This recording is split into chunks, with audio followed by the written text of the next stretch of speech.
नमस्ते। खास गरेर धेरै मिडियाहरूमा मेरो विषयमा मिम बनाउने कुरा, मलाई जोकर बनाउने कुरा आए। दुर्गा परसाई मुर्गा परसाई भनेर जुन हिसाब किताबका कुराहरू आए, ती देखेर मलाई अचम्म लाग्यो। म साथीहरूलाई के भन्न चाहन्छु भने 1000 माइलको यात्रा कुनै शून्यबाट सुरु हुन्छ। भिजन भनेको एउटा व्यक्तिबाट सुरु हुने हो।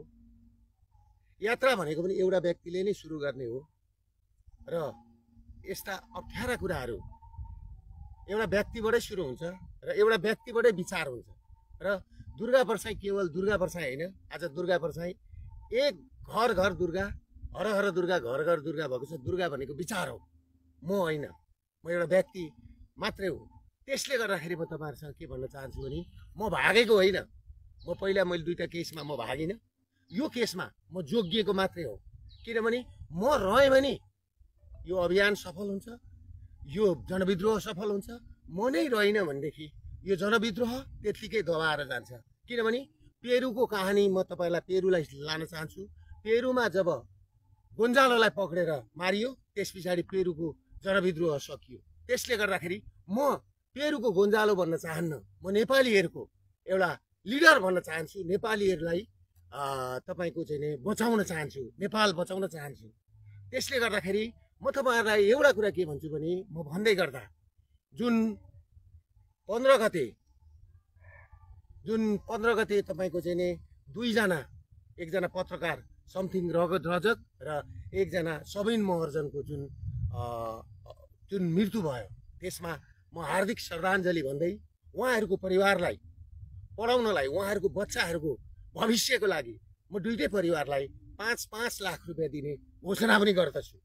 म यहाँबाट निस्केर आइसकेपछि म उहाँहरूलाई 5-5 लाख रुपियाँ पैसा, किनभने जसको गोलीले पनि मान्छे मर्नु हुँदैन थियो, मान्छे मरे। हामीले नागरिक बचाउ अभियान सुरु गरेको हो, नेपाली र नेपाललाई बचाउने अभियान सुरु गरेको हो। हामीले मान्छे मराउँ भनेर सुरु गरेको होइन।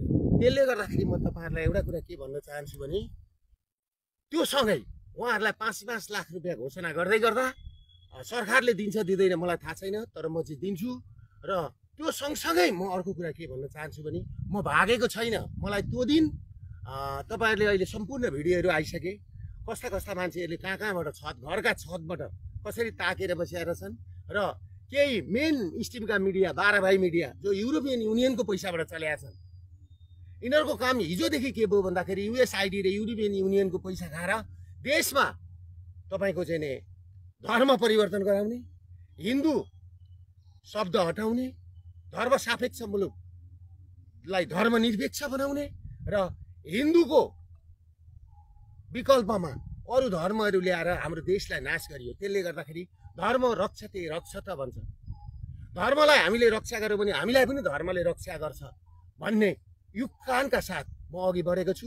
त्यसले गर्दाखेरि म सम्पूर्ण लघुवित्त पीडित, सहकारी पीडित, ब्याङ्क पीडित, ब्याङ्कबाट कालो सूचीमा पर्नुभएका नेपाली दाजुभाइहरूलाई, जो सहकारीमा डिपोजिट गर्ने 15 लाख परिवार छन्, ब्याङ्कबाट ब्ल्याक लिस्टमा कालो सूचीमा पर्ने 5 लाख परिवार छन्, र अरू ब्याङ्क र सहकारीबाट 20 लाखदेखि 22 लाख परिवार जोखिममा छ। उनीहरूको घर जग्गा जमिन सबै लिलाम हुँदैछ र उनीहरू सुकुम्बासी बनेर उनीहरू मुङलान जानुपर्ने स्थिति र विदेश हिँड्नुपर्ने स्थिति छ। त्यो स्थितिको अन्त्य गर्नलाई मैले यो लडाइँ सुरु गरेको हो। त्यसले गर्दाखेरि वैदिक सनातन हिन्दू राज्यसहित राष्ट्र संस्थाको स्थापित गरौँ भनेर म लागेको मान्छे हुँ।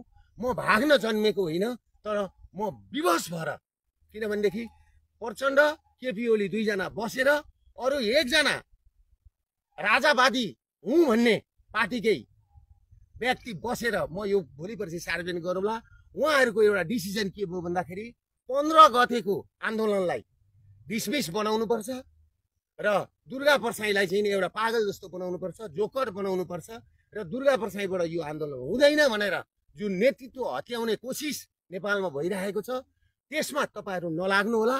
सम्पूर्ण नेपालीहरूलाई के भन्छु भने, अब अरू ऊर्जाका साथ, अरू उमङ्गका साथ, नयाँ भविष्यका साथ, नयाँ योजनाका साथ म आउँदैछु। र म एउटा कुरा के भन्न चाहन्छु भनेदेखि, मेरा वकिलहरू जस्तो ध्रुवलाल श्रेष्ठ, स्वागत नेपाल, टङ्क दुलाल, सुशील पन्त, रमन श्रेष्ठ, तपाईँको चाहिँ नि डाक्टर सुरेन्द्र भण्डारी, डाक्टर भीमार्जुन आचार्य र मानव अधिकारको रोभरमा हो भनेदेखि म भोलि नै 24 घण्टाभित्रमा उपस्थिति हुन म पुलिस प्रशासन समक्ष आउन म तयार छु। मलाई पुलिसले खोज्नु पर्दैन। काहीँ इन्डिया भागो भनेको छ, काहीँ कहाँ भागो भनेको छ, म कहीँ भागेको छुइनँ। म नेपालमै छु, कुनै ठाउँमा छु र म सार्वजनिक हुन्छु। र म तपाईँलाई के भन्न चाहन्छु भने मेरो जीवनको तपाईँहरू ग्यारेन्टी गर्नुहुन्छ र मानव अधिकार र वकिलहरूको रोभरमा, अघि मैले नाम भनेका वकिलहरूको रोभरमा हो भनेदेखि म 24 घण्टाभित्रमा उपस्थित हुन तयार छु।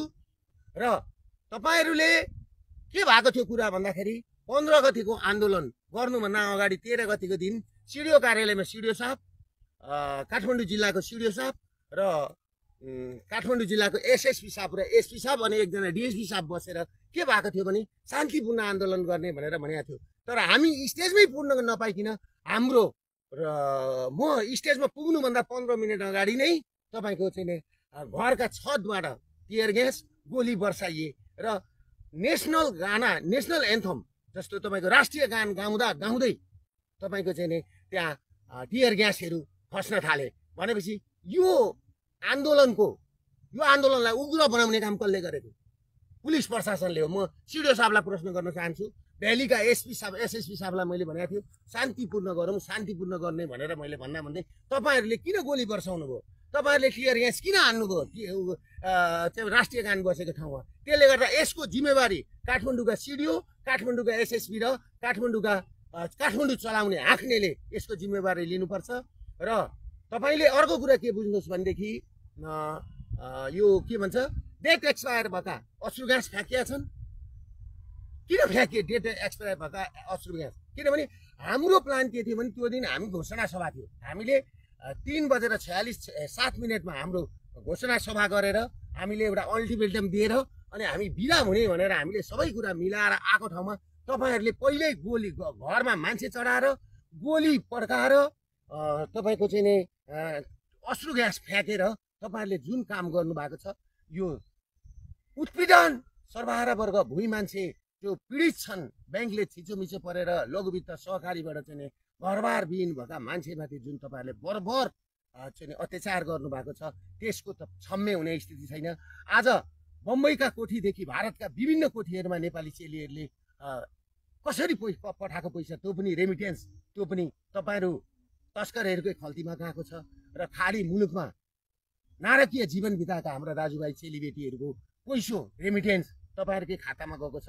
त्यसले गर्दाखेरि यसको अन्त्य गर्न जरुरी छ भनेर म लागेको मान्छे हुँ। म नेपाल र नेपालीको लागि लागेको मान्छे हुँ। त्यसले गर्दाखेरि तपाईँहरू एउटा कुरा के बुझ्नुहोस् भने म पुलिस प्रशासनलाई पनि संयम हुन र मलाई खोज्नु पर्दैन। म आइजी साहबलाई यहीँबाट भन्छु, म तपाईँलाई राम्रो चिन्दछु, तपाईँ राम्रो क्याडर हो। मैले तपाईँलाई के भन्न चाहन्छु भने तपाईँले यो जिम्मेवारी लिनुहुन्छ र 5 जना वकिल र 5 जना मानव अधिकारवादीको रोभरमा तपाईँले चाहिँ पुरा गर्नुहुन्छ भने म यो सम्बोधन आएको 24 घण्टादेखि 36 घण्टाभित्रमा सार्वजनिक हुन्छु भन्दै बिदा लिन चाहन्छु। नमस्ते।